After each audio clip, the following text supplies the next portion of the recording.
Assalamualaikum warahmatullahi wabarakatuh, sobat YouTube semuanya. Selamat bertemu kembali dengan Sapa Mamake channel di sini. Apa kabar sobat YouTube semuanya? Semoga kita semua dalam keadaan sehat walafiat, tidak kurang satu apapun. Semoga kita selalu dalam lindungan Allah Subhanahu wa taala. Pokoknya doa yang baik-baik buat sobat semuanya.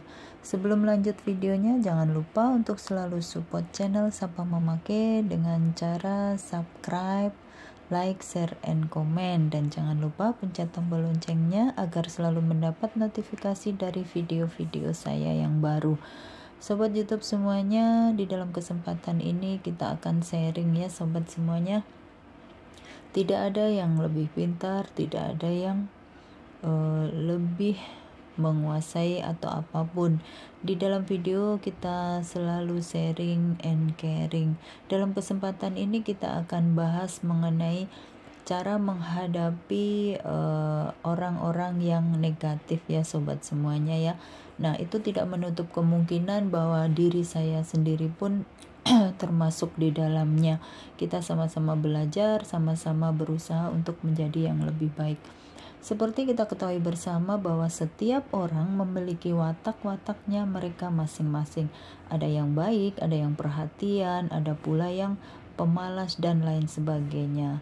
Nah, dengan beberapa sifat tersebut, kemungkinan sifat-sifat itu ada di semua lingkungan ya sobat ya. Ada di lingkungan rumah, sekolah, mungkin kantor, bahkan keluarga kita sendiri. Nah, orang-orang yang terlalu sering mengeluh dan cenderung untuk pesimis menghadapi berbagai hal dalam hidup mereka. Nah, inilah yang kita seringkali disebut sebagai orang yang negatif. Nah, berhadapan dengan orang negatif itu kita harus bagaimana? Nah, untuk menghadapi orang-orang yang negatif bisa jadi sangat merepotkan ya tentunya ya. Sebab orang-orang negatif itu memiliki kecenderungan untuk dia menyerap energi kita. Nah, sehingga kita bisa saja ikut terpengaruh ke dalam pemikiran mereka, pemikiran negatif mereka, dan menghadapi segala sesuatu dengan pesimis. Kita tidak akan bisa optimis kalau ketemu dengan orang-orang yang negatif.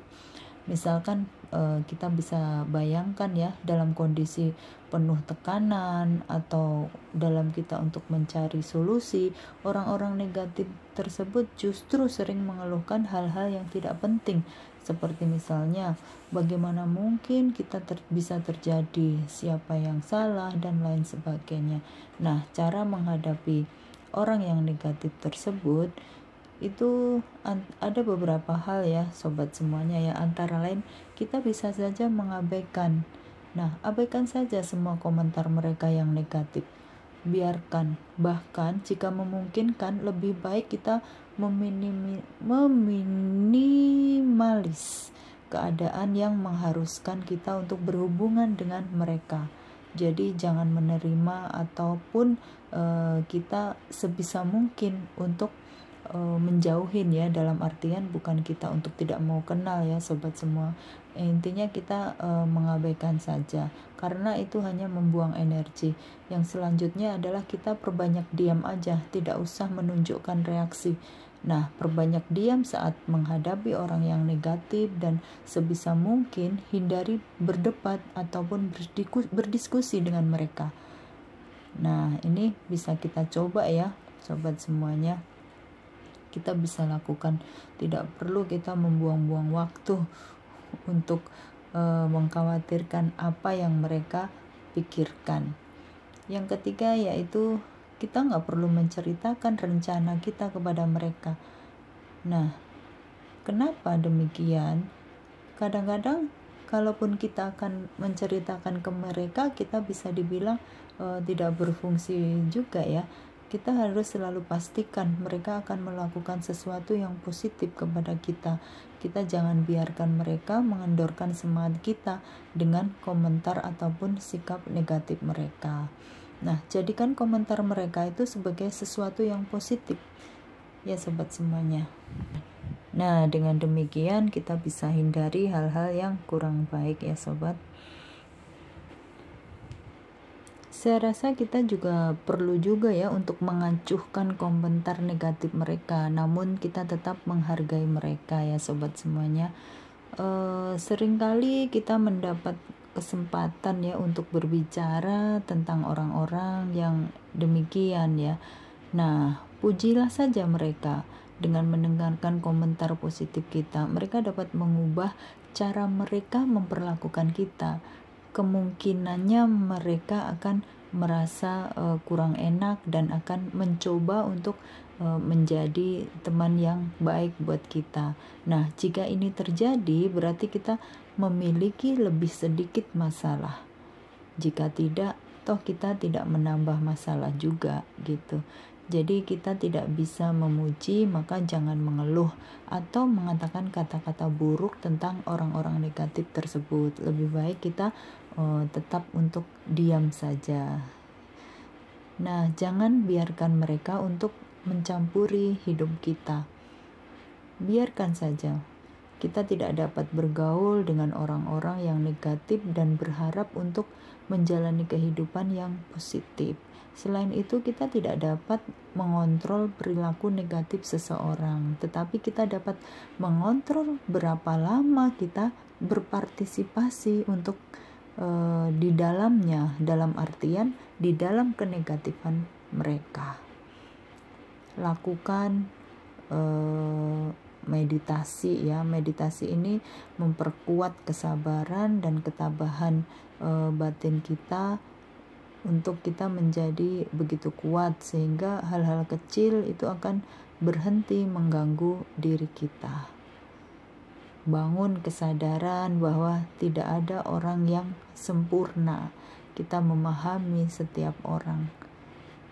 Menerima bahwa tidak semua orang itu sempurna dan kekurangan adalah sesuatu yang sangat wajar untuk dimiliki semua orang. Itu akan membantu kita untuk tidak merasa rendah diri ketika menerima komentar atau sikap yang kurang menyenangkan. Bertanggung jawab atas pikiran dan tindakan kita. Lalu terima mereka dan hadapi negativitas mereka.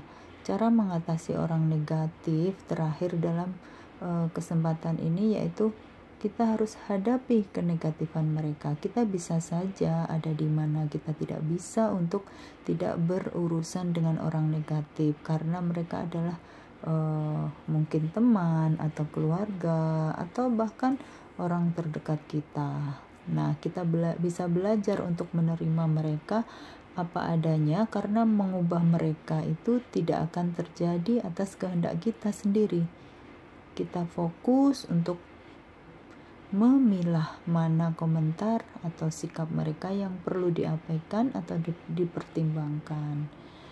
Nah, kita harus banyak menyadari bahwa semua orang memiliki perbedaan, semua orang memiliki kelebihan dan kekurangan masing-masing. Dengan kita tetap berfokus kepada kelebihan-kelebihan yang ada.